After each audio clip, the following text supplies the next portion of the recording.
साथ संगत जी, प्यार से कहना धन निरंकार जी। सुंदर नगर के इस प्रांगण में जहाँ आप सब सत्संग सुन रहे और शहर का नाम भी जैसे दासी ने सुना सुंदर नगर, तो दो भाव आए मन में कि जैसे अक्सर शरीर में एक जगह ज़्यादा देर बैठते हैं तो कभी खड़े होते हैं तो लगता है कि पैर सो गया या सुन्न हो गया। तो हमें उस तरह का सुन्न अंदर नहीं होना, हमें तो मन को सुंदर रखना है। तो ये सुंदर नगर वाकई ही जहाँ मनों में सबकी खूबसूरती बनी रहे, इस दातार इस निराकार से जुड़कर, वहीं साथ में ये सुंदरता पूरे विश्व तक हर एक ने पहुंचानी है। ये ब्रह्म ज्ञान की ज्योति, ये रोशनी जो खुद को हर एक को मिली है, उसको घर घर पहुंचाना है। किस प्रकार जब कोई हम देखते हैं सामने वाला इंसान, उसको कैसे हर एक में इस परमात्मा का रूप दिखता है। जब ये निरंकार की पहचान, इस परमात्मा की पहचान हो जाती है और जब वो रूप दिख जाता है तो किसी से नफ़रत का भाव नहीं रहता, हर कोई अपना महसूस होता है। तो जिस तरह अगर कहीं आग जल रही हो, उसको अगर हम सोचें कैसे बुझाना है, तो आग को आग तो बुझाती नहीं है। अभी जैसे वर्षा भी हो रही है तो आग को बुझाने के लिए पानी का ही काम एक होता है, वही आग को बुझा सकता है। इसी प्रकार मनों में अगर हमारे नफ़रत है, किसी ने हमसे कुछ खराब बोल दिया या जानबूझ के हमारे साथ कुछ गलत व्यवहार कर दिया, तो अगर हम ये सोचें कि किसी ने ऐसा किया है तो हम भी इसी तरह का सलूक करेंगे, तो उससे तो ये नफ़रत नहीं बुझेगी। नफ़रत तो सिर्फ़ प्यार से बुझती है। तो जहाँ हर एक का मन का भाव वो रहे कि प्यार ही प्यार पूरे संसार में फैलाना है, चाहे वो अपने घर वाले हों, चाहे कोई कामकाज, स्कूल, जहाँ जहाँ भी हम किसी को अड़ोसी पड़ोसी जानते हों, ये एक छोटे से दायरे से प्यार शुरू होते हुए ये पूरे मोहल्ले में, ये पूरे शहर में, ये पूरे देश में, पूरे संसार में फिर ये प्यार फैलना, ये हमारे द्वारा ये शुरुआत करके हर एक तक पहुंचनी वो संभव हो जाती है। कैसे हम जब इस संसार में आए हैं तो बहुत ही हमारी जिम्मेवारियां होती हैं घर वालों के प्रति, समाज के प्रति, जहाँ वो सब अपने कर्तव्यों को निभाते हुए ही भक्ति करनी है। और कभी भी अगर लगता है कि कोई सिचुएशन इतनी मुश्किल होती है कि अपनी जिम्मेवारियों को ही छोड़ दें, तो उस समय ये भक्त कभी भक्ति नहीं कर रहा होता, क्योंकि गृहस्थ और समाज में ही निभाते हुए सारे अपने कार्य ही भक्ति करनी संभव होती है।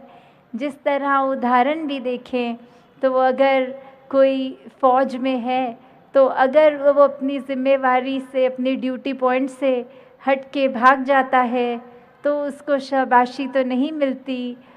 तो उसी प्रकार अगर कोई अपनी जगह पर खड़ा है, अपने एक ड्यूटी को अच्छे से निभा रहा है, वो ही मुबारकबाद का पात्र होता है। वैसे ही हर एक से, जहाँ हमने घर वालों को भी अगर हों, सिर्फ उनके लिए नहीं, हर एक के लिए, कि हर एक के लिए एक हम इंसान हैं और सामने वाला भी इंसान है, तो ये एक परमात्मा की ही अंश हम में भी है, उनमें भी है। तो सभी से उस रूप में पूरे संसार के लिए कर्तव्य बन जाता है कि हम एक अपने उत्तरदायित्व भी निभाते चलते जाएं। कैसे एक दूसरे के लिए, चाहे अनजाना स्ट्रेंजर हो या जानकार हो, कैसे फिर ये प्यार हर एक तक पहुँचे, किस तरह से फिर ये मन के भाव हर एक के प्रति प्यार के बन जाते हैं, आंसू पोंछने वाले बन जाते हैं। तो हर एक के लिए जहाँ हम तत्प्रस्त रहेंगे सेवा रूप से, अपने शरीर से, चाहे कोई भी सेवा, एक अगर बल है तो भी वो बल इस परमात्मा ने ही दिया है। तो जहाँ एक तन मन धन की जो बात आती है सेवा में, कि मन से करना सबसे पहले ज़रूरी है, नहीं तो वो सेवा सिर्फ कार्य बन जाएगी। तो कैसे हर एक के लिए हम पहले अपने मन का अहंकार मिटा के वो पूरे ही समाज के लिए सेवा कर सकें किसी भी रूप में। वहीं अपनी स्पिरिचुअलिटी को अगर हम देखते हैं तो उसमें भी इज़ाफ़ा युगों युगों से, जो भी संतों ने कहा है कि ये माया का रूप, ये पूरा संसार, इसने तो क्षणभंगुर की तरह अभी है, अगले पल वो वस्तु नहीं है जीवन में, तो ये तो आने जाने वाली है, इसने सदैव स्थिर नहीं रहना। स्थिर तो हमेशा ये परमात्मा ही होता है, जो ये धरती की रचना से पहले भी था। अब धरती जब भी ख़त्म होगी उसके बाद भी इस परमात्मा ने रहना है। तो कैसे जब इस स्थिर परमात्मा को जानकर, इससे प्यार करके, इस पे विश्वास करके, इसके ऊपर एक अडिग रहते हैं, वैसे ही हम अपने जीवन में जब ये मजबूती, ये सहजता को, ये स्थिरता को प्राप्त कर लेते हैं, तो सारे ही कार्य हमारे एक बखूबी स्वयं ही निभ जाते हैं। हमें सिर्फ अपना वो कर्म रूप एक करते जाना है, कभी अपनी किसी भी रिस्पॉन्सिबिलिटी से पीछे नहीं होना। तो दातार कृपा करे, जहाँ हर कोई इस संसार में आया है और मनुष्य होने का परम लक्ष्य ही ये कि अपनी पहचान कर लो, कि ये आए हो इस शरीर में तो ये शरीर ही पहचान नहीं है, असली पहचान तो ये आत्मा की पहचान जो इस परमात्मा का अंश है।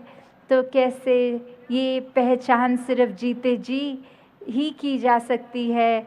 अक्सर इंसान सोचता है कि अभी बाल अवस्था है, अभी भक्ति की उम्र नहीं है, अभी तो खेलने कूदने की उम्र है, फिर नौजवानी का समय तो और लगता है कि चलो अभी काम काज, एक परिवार की जिम्मेवारी का समय है, फिर जब बुढ़ापा आएगा तो कर लेंगे भक्ति। पर सच्चाई तो ये है, किसी को नहीं पता कि हमारे श्वास कितने हैं। तो ये जब आँख खुले तब सवेरा, जब जिसके मन में वो क्यूरियोसिटी, वो प्रभु परमात्मा को जानने की एक ये इच्छा जाहिर हो, वो ही समय मुबारक समय है, चाहे बचपन हो, जवानी हो, बुढ़ापा हो। तो दातार सभी पे कृपा करे। दासी इन्हीं शब्दों से आपसे आज्ञा लेगी। साथ संगत जी, धन निरंकार जी।